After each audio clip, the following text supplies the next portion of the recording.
নিয়ে চলে এসেছি একাদশ শ্রেণীর কুইমাচা গল্পের অত্যন্ত গুরুত্বপূর্ণ প্রশ্ন উত্তর। চলো আমরা প্রশ্ন উত্তরগুলি দেখে নিই। প্রথম প্রশ্ন,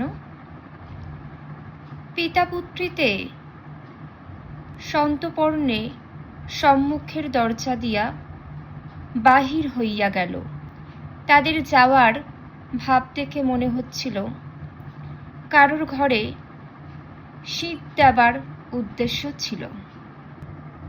পরবর্তী প্রশ্ন দেখো, মুখুজ্জে বাড়ির ছোট মেয়ের নাম কি ছিল? দুর্গা।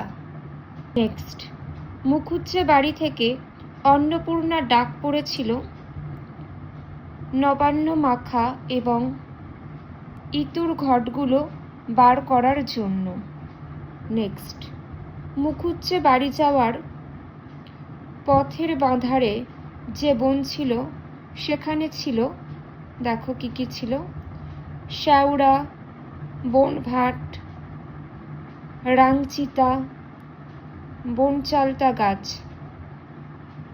পরবর্তী, আমড়া গাছের ডালে ডালে ঘুরে বেড়াচ্ছিল কি? একটা ল্যাজঝোলা হলদে পাখি ঘুরে বেড়াচ্ছিল।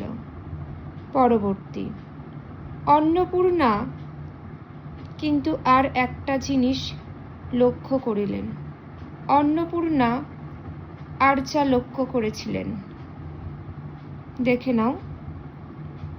কিছু খোঁড়ার আওয়াজ লক্ষ্য করেছিলেন। পরবর্তী, অন্নপূর্ণা সেখানে খানিকক্ষণ থমকিয়া দাঁড়াইলেন। অন্নপূর্ণা দাঁড়িয়েছিলেন যেখানে, দেখো, বনের মধ্যে কিছু খোঁড়ার আওয়াজ হচ্ছিল, সেখানেই দাঁড়িয়েছিলেন। পরেরটি, খেন্তি উঠোনের রৌদ্রে বসে যা করছিল, খোঁপা খুলছিল। পরেরটা, এক্ষুনি যাব আর আসবো। খেন্তি যেখানে যাওয়ার কথা বলেছে, স্নান করতে।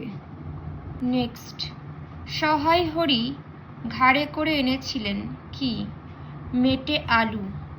পরেরটি, সহায় হরির কথা মতো তাকে মেটে আলু দিয়েছিল, দেখে নাও। অপশন বি উত্তর। নেক্সট, ময়সা চৌকিদার সহায় হরিকে যা বলে সম্বোধন করেছিল, দাদা ঠাকুর। নেক্সট, বনের মধ্যে বসে খানিক আগে কি করছিলে শুনি? অন্নপূর্ণা এখানে যে বনের কথা বলেছিলেন দেখে নাও, বরজপোতা। নেক্সট, সহায় হরি কতকগুলি প্রমাণ উত্থাপন করিবার চেষ্টা করিতে গেলেন। তিনি যে প্রমাণ দেওয়ার চেষ্টা করেছিলেন, বরজপোতায় তার উপস্থিতি না থাকার বা উপস্থিত না থাকার। পরবর্তী প্রশ্নটি দেখো, সহায় হরি অন্নপূর্ণাকে যে কথা বলতে চেয়েছিলেন তা বলতে পারেনি। কেন বলতে পারেনি? স্ত্রীর চোখের দিকে বা চোখের দৃষ্টিতে তিনি ভয় পেয়েছিলেন। পরবর্তী, খেন্তির মুখ শুকাইয়া গেল যে কারণে, মায়ের ডাক শুনে। পরবর্তী, কথা বলছিস নে যে বড়। অন্নপূর্ণা যে কথা জানতে চেয়েছিলেন। খেন্তি বাবার সঙ্গে মেটে আলু তুলে এনেছে কিনা। নেক্সট, মা মা দেখবে এসো। খেন্তি মাকে যেখানে ডেকে নিয়ে গিয়েছিল, ভাঙা পাঁচিলের ধারে ছোট জমিতে।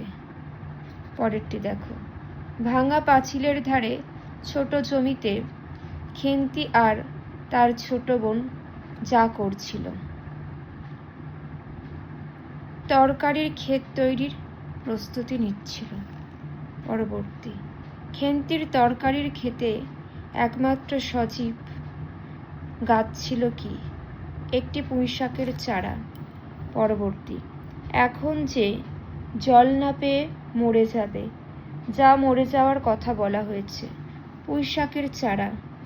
পরবর্তী, সহায় হরি সকালে উঠে তার 2 মেয়েকে যেখানে দেখলেন, দেখে নাও, কাঁঠাল তলায় দাঁড়িয়ে আছে দেখলেন। পরবর্তী প্রশ্ন, সহায় হরির মেয়েরা কাঁঠাল তলায় দাঁড়িয়েছিল কেন? রোদ পোহাবে বলে।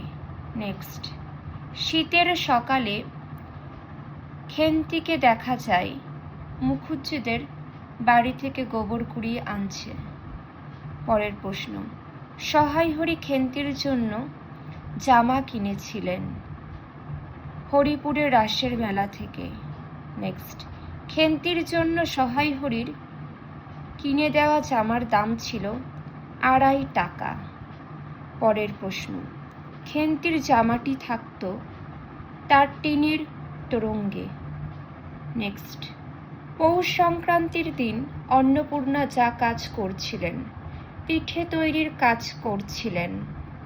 পরবর্তী, খেন্তি পৌষ সংক্রান্তির দিন সন্ধেবেলায় যা করছিল, কলার পাতায় নারকেল কুড়োচ্ছিল। পরের প্রশ্ন, অন্নপূর্ণা পিঠে কড়াই প্রথমে খেন্তির সাহায্য নিতে রাজি হননি, কারণ অন্নপূর্ণা পিঠে কড়াই প্রথমে খেন্তির সাহায্য নিতে চায়নি, তার কারণ খেন্তি যেখানে সেখানে ঘুরে বেড়ায় বলে তার কাপড় চোপড় সূচি ও স্বাস্থ্যসম্মত নয়।